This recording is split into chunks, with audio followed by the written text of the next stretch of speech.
ಚಾಮರಾಜನಗರ ಜಿಲ್ಲೆ ಸಂತೇಮರಹಳ್ಳಿಯಲ್ಲಿ ಇತ್ತೀಚೆಗೆ ಸಂಭ್ರಮ ಸಡಗರ ಮನೆ ಮಾಡಿತ್ತು. ಪತ್ರಕರ್ತ ಶಿವಕುಮಾರ್ ಬೆಳ್ಳಿತಟ್ಟೆ ಮಾರ್ಗದರ್ಶನದ ಡಿಎಂ ಚಾರಿಟಬಲ್ ಟ್ರಸ್ಟ್ ವತಿಯಿಂದ ಕೌಶಲ್ಯ ತರಬೇತಿ ಪಡೆದ ನಿರುದ್ಯೋಗಿ ಮಹಿಳೆಯರಿಗೆ ಪ್ರಮಾಣ ಪತ್ರ ಹಾಗೂ ಎಸ್ಎಲ್ಸಿ ಹಾಗೂ ಪಿಯುಸಿಯಲ್ಲಿ ಹೆಚ್ಚು ಅಂಕ ಪಡೆದ ವಿದ್ಯಾರ್ಥಿಗಳಿಗೆ ಪ್ರತಿಭಾ ಪುರಸ್ಕಾರ ಕಾರ್ಯಕ್ರಮವನ್ನ ಹಮ್ಮಿಕೊಳ್ಳಲಾಗಿತ್ತು. ಜಿಲ್ಲಾ ಪೊಲೀಸ್ ಎಸ್ಪಿ ಮುತ್ತುರಾಜ್, ತೋಟಗಾರಿಕೆ ಇಲಾಖೆ ಜಂಟಿ ನಿರ್ದೇಶಕ ಬಿಆರ್ ಗಿರೀಶ್, ಸಾರ್ವಜನಿಕ ಶಿಕ್ಷಣಾಧಿಕಾರಿ ಚಂದ್ರ ಪಾಟೀಲ್, ವಲಯ ಅರಣ್ಯಾಧಿಕಾರಿ ಮಂಜುನಾಥ್ ಒಣಿಕೆರೆ ಸೇರಿದಂತೆ ಇನ್ನಿತರರು ಕಾರ್ಯಕ್ರಮವನ್ನ ದೀಪ ಬೆಳಗಿಸಿ ಉದ್ಘಾಟಿಸಿದ್ರು.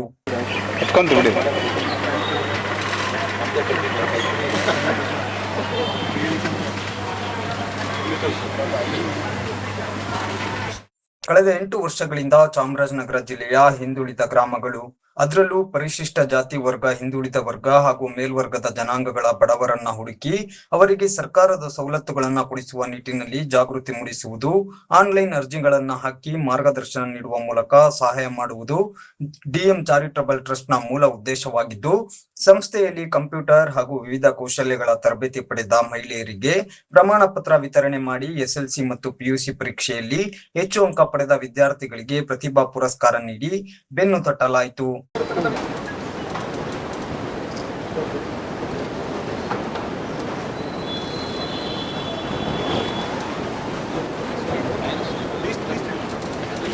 ಸಂತೇಮರಹಳ್ಳಿ ಶಾಲೆ.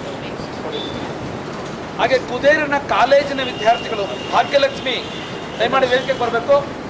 ಅವರಿಗೆ ನಿಮ್ಮೆಲ್ಲರ ಜೋರು ಚಪ್ಪಾಳೆ. ಭಾಗ್ಯಲಕ್ಷ್ಮಿ.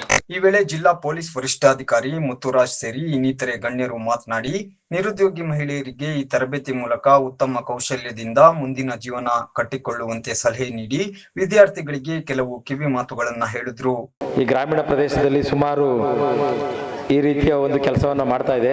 ಸ್ವ ಉದ್ಯೋಗನ ಅದು ಮಹಿಳೆಯರು ಕಂಡುಕೋಬೇಕು. ಆ ರೀತಿಯಲ್ಲಿ ಹೆಚ್ಚು ಹೆಚ್ಚು ಕಾರ್ಯಕ್ರಮಗಳು ಮಾಡಿದೆ.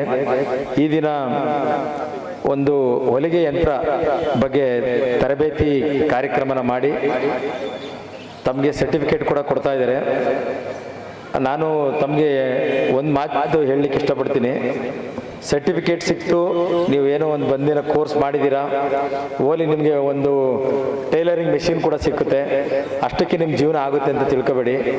ಯಾಕೆಂದರೆ ಎಲ್ಲದಕ್ಕೂ ಕೌಶಲ್ಯ ಅಭಿವೃದ್ಧಿ ಅಂತ ಅಲ್ಲಿದೆ ನೋಡಿ. ಅಲ್ಲಿ ಸ್ಕಿಲ್ ಡೆವಲಪ್ಮೆಂಟ್ ಇರಲೇಬೇಕು. ಆ್ಯಕ್ಚುಲಿ ಯಾರಿಗೆ ಸ್ಕಿಲ್ ಇಲ್ಲ ಅಂದರೆ ನಿಮ್ಗೆ ಏನಿದ್ರೂ ಉಪಯೋಗ ಇಲ್ಲ. ಉದಾಹರಣೆಗೆ ನಾನು ಇವಾಗ ದೀಪ ಹಚ್ಬೇಕಾದ್ರೆ ನೀವೆಲ್ಲ ನೋಡಿದ್ರಿ, ದೀಪ ತುಂಬ ಎಣ್ಣೆ ಇತ್ತು, ದೀಪ ತುಂಬ ಬತ್ತಿ, ಇಷ್ಟು ದೊಡ್ಡದ ಬತ್ತಿ ಇತ್ತು, ಹತ್ತಾ ಇಲ್ಲ. ಅದು ಕಾರಣ ಏನಂದರೆ ಅದರಲ್ಲಿ ಸ್ಕಿಲ್ ಇಲ್ಲ, ಯಾವ ಥರ ಹತ್ತಿಸ್ಬೇಕು ಅಂತ. ಜಸ್ಟು ಅದನ್ನು ನಾವು ಜಸ್ಟ್ ಒಂದು ಶಾರ್ಪನ್ ಮಾಡಬೇಕು. ಅದು ಮಿನಿಮಮ್ ನಾಲೆಡ್ಜ್. ಅದು ಯಾವುದೇ ನೀವು ಬತ್ತಿ ಇಷ್ಟು ದೊಡ್ಡದಾಕಿದ್ರೆ ಹತ್ತಲ್ಲ, ತಿನ್ ಮಾಡಬೇಕು, ಚೂಪ್ ಮಾಡಬೇಕು, ಅದನ್ನ ಡ್ರೈ ಮಾಡಿಬಿಟ್ಟು ಹತ್ಬೇಕು. ಬೆಂಕಿ ಯಾವತ್ತೂ ವೆಟ್ಟಲ್ಲಿ ಹತ್ತಲ್ಲ. ವೆಟ್ಟಿದ್ರೆ ಅಂದರೆ ತೇವ ಇದ್ರೆ ಇದಿದ್ರೆ ಎಣ್ಣೆನಲ್ಲಿ ಬಂತಿದ್ದಲ್ಲ, ದಟ್ ಈಸ್ ಕಾಲ್ಡ್ ಸ್ಕಿಲ್. ಅದು ದೀಪ ತುಂಬ ಎಣ್ಣೆ ಇದೆ, ದೊಡ್ಡ ಬತ್ತಿ ಇದೆ, ದೊಡ್ಡ ದೀಪ ಇದೆ, ಮ್ಯಾಚ್ ಬಾಕ್ಸ್ ಎಲ್ಲ ಇದು ಹತ್ತುತ್ತಾ ಇಲ್ಲ. ನಿಮ್ಗೆ ಎಲ್ಲ ಇದೆ, ಮೆಷಿನ್ ಇದೆ, ಸರ್ಟಿಫಿಕೇಟ್ ಇದೆ, ಎಲ್ಲವೂ ಇದೆ, ಬಟ್ಟೆ ಇದೆ, ಎಲ್ಲ ಇದೆ, ಆದರೂ ನೀವು ಸಕ್ಸಸ್ ಆಗ್ತಾಯಿಲ್ಲ. ಕಾರಣ ಸ್ಕಿಲ್ ಇರೋಲ್ಲ ನಿಮಗೆ. ಉದಾಹರಣೆಗೆ ನಾನು ಒಬ್ಬ ವ್ಯಕ್ತಿದು ಹೇಳಲಿಕ್ಕೆ ಇಷ್ಟಪಡ್ತೀನಿ. ನಾನು ಮೈಸೂರು DCP ಲ್ಯಾಂಡ್ ಆರ್ಡರ್ ಇದ್ದಾಗ ಒಬ್ಬ KRS ಇಂದ ಒಬ್ಬ ವ್ಯಕ್ತಿ ಬಂದಿದ್ದ. ಅವರೇನೋ ಎತ್ತಿನ ಗಾಡಿ ಓಟ ಸ್ಪರ್ಧೆಗೆ ಪರ್ಮಿಷನ್ ಕೇಳಲಿಕ್ಕೆ ಬಂದಿದ್ದ. ಒಂದು 7-8 ಜನ ಬಂದಿದ್ರು ಹಳ್ಳಿಯಿಂದ, KRS ಇಂದ. ಒಬ್ಬ ಮಾತ್ರ ಚೆನ್ನಾಗಿ ಡ್ರೆಸ್ಸು, ಅವ್ನು ಹಾಕೊಂಡಿರೋ ಏನು ಶರ್ಟ್ ತುಂಬ ಚೆನ್ನಾಗಿ ಕಾಣಿಸ್ತಾ ಇತ್ತು. ಎಲ್ಲಪ್ಪ ಶರ್ಟ್ ಏನು ರೆಡಿ ಬೇಡ ಅಂದರೆ, ಇಲ್ಲ ಸರ್ ಸ್ಟಿಚ್ಡ್ ಅಂತ ಹೇಳ್ದ.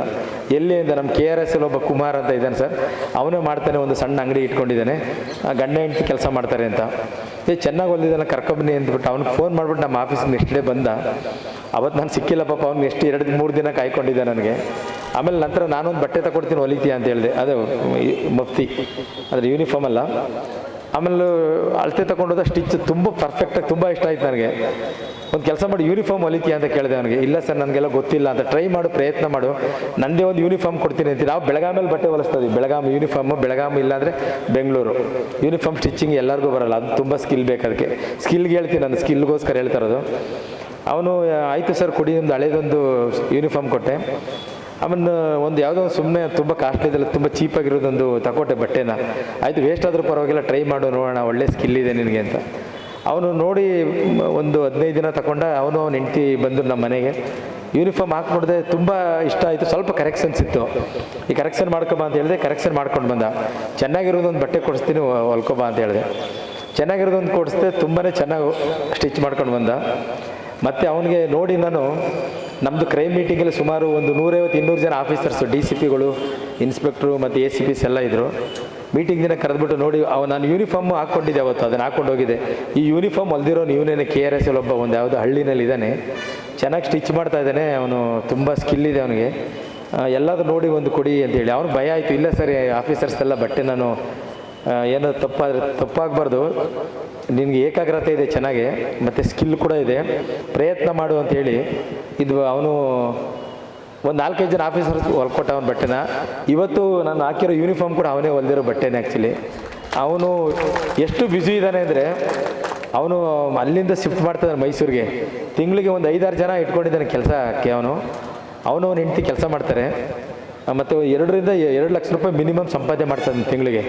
ಅಂದರೆ ಕಾರಣ ಏನಂದರೆ ಅವನಿಗೆ ಸ್ಕಿಲ್ಲು, ಪ್ರತಿಭೆ ನೋಡಿ ಯಾವುದೇ ಮೂಲಲ್ಲಿದ್ದರೆ ಯಾರಾದರೂ ಗುರುತಿಸ್ತಾರೆ.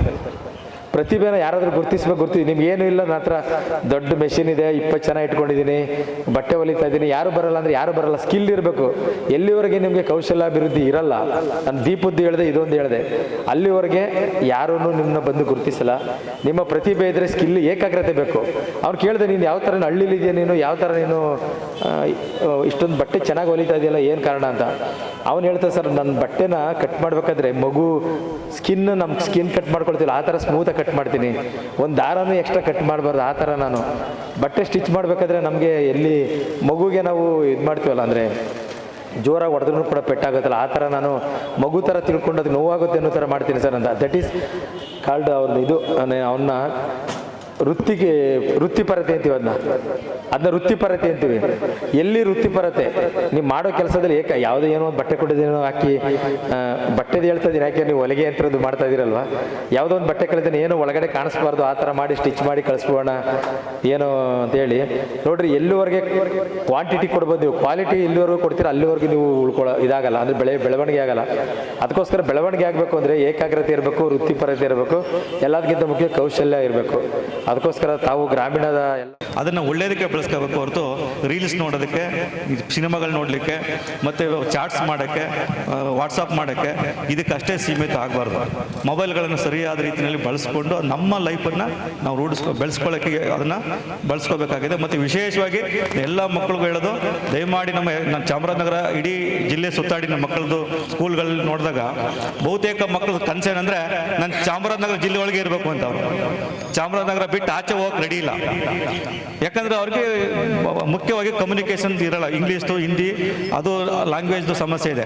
ಹಾಗಾಗಿ ನಾನು ಭಾಳಷ್ಟು ನಮ್ಮ ಸ್ಕೂಲಲ್ಲಿ HMC ನಮ್ಮ ಟೀಚರ್ಸ್ ಹೇಳ್ತೇನೆ, ಮೊದಲು ಮಕ್ಕಳಿಗೆ ಸ್ಪೋಕನ್ ಇಂಗ್ಲೀಷ್ ಸ್ಟಾರ್ಟ್ ಮಾಡಿ ಅವ್ರಿಗೆ ಇಂಗ್ಲೀಷು ಮತ್ತು ಹಿಂದಿ ಕಲಿಸ್ಕೊಡಿ. ನಂತರ ಅವರು ಚಾಮರಾಜನಗರ ಬಿಟ್ಟು ಬೆಂಗಳೂರು, ಮುಂಬೈ, ಡೆಲ್ಲಿ ಮತ್ತು ಫಾರಿನ್ಗೆಲ್ಲ ಹೋಗುವಂಥ ಸಾಮರ್ಥ್ಯ ಬೆಳೆಸ್ಕೋಬೇಕು. ಅವಾಗ ನಮ್ಮ ಮೊಬೈಲಲ್ಲಿ ಅದೇ ಹೇಳೋದು, ಭಾಳಷ್ಟು ಜನ ನನ್ನ ಸ್ಕೂಲ್ಗಳಿಗೆ ಹೋದಾಗ ಹೇಳ್ತೇನೆ, ಮೊಬೈಲಲ್ಲಿ ಅಥವಾ ಕಂಪ್ಯೂಟರ್ನಲ್ಲಿ ಅಥವಾ ಸ್ಮಾರ್ಟ್ ಕ್ಲಾಸಲ್ಲಿ ನೀವು ಬೇರೆ ಬೇರೆ ಕಂಟ್ರೀಸ್ನ ತೋರಿಸಿ ಮಕ್ಕಳಿಗೆ ದೊಡ್ಡ ದೊಡ್ಡ ಆಸೆಗಳು ಬರಬೇಕು ಅವ್ರಿಗೆ. ನಾನು ಭಾಳಷ್ಟು ಕಡೆ ಹೇಳ್ತೀನಿ ಮಕ್ಕಳಿಗೆ ಹೋದಾಗ, ನಿಮ್ಗೆ ಏನಾಗಬೇಕು ಫ್ಯೂಚರ್ಲಿ ಅಂದರೆ ಟೀಚರ್ ಆಗಬೇಕು, ಪೊಲೀಸ್ ಆಗಬೇಕು, ಮತ್ತು ಲಾಯರ್ ಆಗಬೇಕು, ಇಷ್ಟೇ ಹೇಳ್ತೇವೆ ಮಕ್ಕಳು. ಅಂದರೆ ಅವ್ರ ಎದಕ್ಕೆ ಏನು ಕಾಣ್ತಾರೆ ಅಷ್ಟೇ ಅವ್ರಿಗೆ ಆಸೆ. ಮಾಡ್ಬೋದು. ಸಿಂಪಲ್ ಆಗಿ 1-2-3 ವಿಷಯಗಳು ಹೇಳ್ಬೋದು.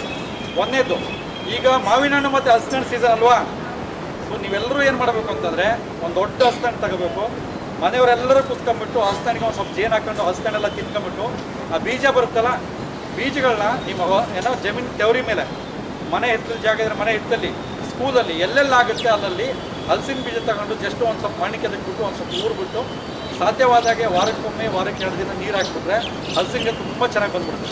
ಸೊ ಈ ಹಲಸಿನ ಸೀಸನಲ್ಲಿ ನೀವು ಇದನ್ನು ಮಾಡಬೇಕು. ಮಾಡ್ಬೋದಾ? ಸರಿ. ಎರಡನೇದು ಅದೇ ಥರ ಮಾವಿನ ಹಣ್ಣು ಕೂಡ ನೀವು ಎಲ್ಲ ಕಡೆ ತಿಂತೀರಿ, ಮಾವಿನ ಹಣ್ಣನ್ನ ನಿಮ್ಮ ಜಮೀನಲ್ಲಿ ಹಾಕಿ.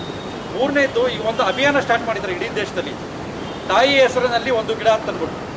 ಸೊ ನೀವೆಲ್ಲರೂ ತುಂಬ ನಿಮ್ಮ ತಾಯಿ ಅಂದ್ರೆ ಇಷ್ಟಪಡ್ತೀರಲ್ವಾ, ಸೊ ಆ ತಾಯಿ ಅಂದ್ರೆ ಇಷ್ಟಪಡೋದ್ರಿಂದ ನೀವೆಲ್ಲರೂ ಕೂಡ ನಿಮ್ಮ ತಾಯಿ ಹೆಸರಿನಲ್ಲಿ, ತಂದೆ ಹೆಸರಲ್ಲಿ, ಮಕ್ಕಳ ಹೆಸರಲ್ಲಿ ಒಂದೊಂದು ಗಿಡ ನೆಟ್ಟು ಅವ್ರ ನೆನಪಲ್ಲಿ ಆ ಗಿಡನ ಬೆಳೆಸ್ಬಿಟ್ರೆ, ನಾವು ಕಾಡಿನ ನ್ಯಾಚುರಲ್ ಫಾರೆಸ್ಟ್ ಇದೆಯಲ್ಲ ಅದರ ಹೊರಗಡೆ ಇರುವಂಥ ಪ್ರದೇಶದಲ್ಲಿ ಕಾಡನ್ನು ಹೇಗೆ ಬೆಳೆಸ್ಬೋದು ಅಂತಂದರೆ ಈ ರೀತಿಯಾಗಿ ನಾವು ಇಂಡೈರೆಕ್ಟಾಗಿ ನಾವು ಅದಕ್ಕೆ ಕಾಂಟ್ರಿಬ್ಯೂಟ್ ಮಾಡ್ಬೋದು.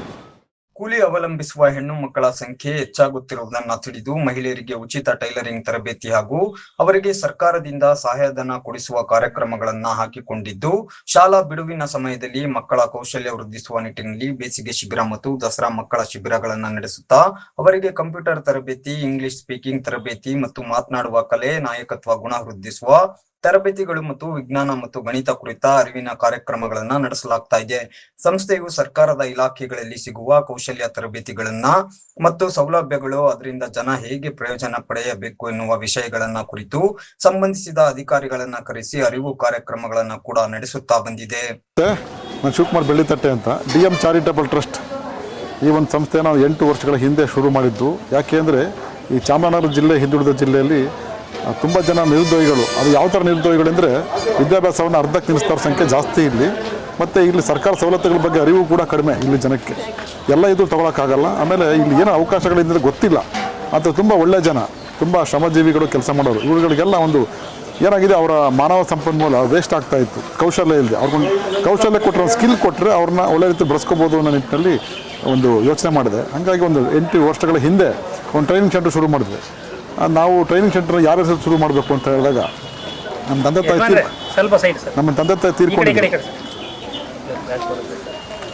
ತಾಯಿ ತೀರ್ಕೊಂಡಿದ್ರು. ಆಗ ಅವ್ರ ಹೆಸರಲ್ಲೇ DM ಚಾರಿಟಬಲ್ ಟ್ರಸ್ಟ್ ಅಂತ ನಮ್ಮ ತಂದೆ ತಾಯಿ ಹೆಸರು ಶುರು ಮಾಡಿದ್ದು. ಆರಂಭದಲ್ಲಿ ಒಂದು ಕಂಪ್ಯೂಟರ್ ಕೋಚಿಂಗ್ ಅಂತ ಶುರು ಮಾಡಿ, ಆಮೇಲೆ ಹೊಲಿಗೆ ಯಂತ್ರ, ಆಮೇಲೆ ಆನ್ಲೈನ್ ಸರ್ವಿಸ್, ಹೀಗೆ ಮಲ್ಟಿಪಲ್ ಟ್ರೈನಿಂಗ್ ಸ್ಕಿಲ್ನ ಶುರು ಮಾಡಿದ್ವಿ. ಈಗ ಗಾರ್ಮೆಂಟ್ಸ್ ಮಾಡೋ ನಿಟ್ಟಿನಲ್ಲಿ ಯೋಚನೆ ಮಾಡ್ತಾಯಿದ್ದೀವಿ. ಜೊತೆಗೆ ನಾವು IAS, IPS ಮತ್ತು KS ಈ ಥರ ಸ್ಪರ್ಧಾತ್ಮಕ ಪರೀಕ್ಷೆಗಳಿಗೆ ಟ್ರೈನಿಂಗ್ ಕೊಡಬೇಕು ಅನ್ನೋ ನಿಟ್ಟಿನಲ್ಲಿ ಯೋಚನೆ ಮಾಡ್ತಾಯಿದ್ವಿ. ಒಂದಷ್ಟು ಸ್ನೇಹಿತರ ಜೊತೆ ಅವರೆಲ್ಲ ಸಹಕಾರ ಪಡ್ಕೊಂಡು, ಸಹಾಯ ಪಡ್ಕೊಂಡು ಈ ಥರದ ಸಂಸ್ಥೆ ಯಾಕೆ ಮಾಡಬಾರ್ದು ಅಂತ ಯೋಚನೆ ಮಾಡ್ತಾಯಿದ್ವಿ. ಮುಂದಿನ ದಿನಗಳು ನಂಗೆ ಆಗುತ್ತೆ. ಬಟ್ ಆರಂಭದಲ್ಲಿ ನಾವು ಒಂದು 100 ಜನಕ್ಕೆ ಮಾಡಬೇಕು ಅಂತ ಟಾರ್ಗೆಟ್ ಇಟ್ಕೊಂಡಿದ್ವಿ. ಇವತ್ತು ನಾನು 4-5 ಸಾವಿರ ಜನಕ್ಕೆ ಇದುವರೆಗೂ ನಾವು ಟ್ರೈನಿಂಗ್ ಕೊಟ್ಟಿದ್ದೀವಿ. ಅಲ್ಲೊಂದು ಮಿನಿಮಮ್ 100-150-200 ಜನ ಬೇರೆ ಬೇರೆ ಸರ್ಕಾರ, ಅರೆ ಸರ್ಕಾರಿ ಮತ್ತು ಖಾಸಗಿ ಸಂಸ್ಥೆಗಳಲ್ಲಿ ಬೇರೆ ಬೇರೆ ರೀತಿ ಉದ್ಯೋಗ ಪಡ್ಕೊಂಡಿದ್ದಾರೆ. ಹಾಗಾಗಿ ಇದರಿಂದ ಯೂಸ್ ಆಗ್ತಾ ಇದೆ. ತುಂಬ ಜನ ಹೀಗೆ ಹಲವು ಗಂಟೆಗಳ ಕಾಲ ನಡೆದ ಕಾರ್ಯಕ್ರಮದಲ್ಲಿ ಮುಖ್ಯ ಅತಿಥಿಗಳಾಗಿ ಆಗಮಿಸಿದ ಗಣ್ಯರುಗಳಿಗೆ DM ಚಾರಿಟಬಲ್ ಟ್ರಸ್ಟ್ ವತಿಯಿಂದ ಸನ್ಮಾನಿಸಿ ಗೌರವಿಸಲಾಯಿತು.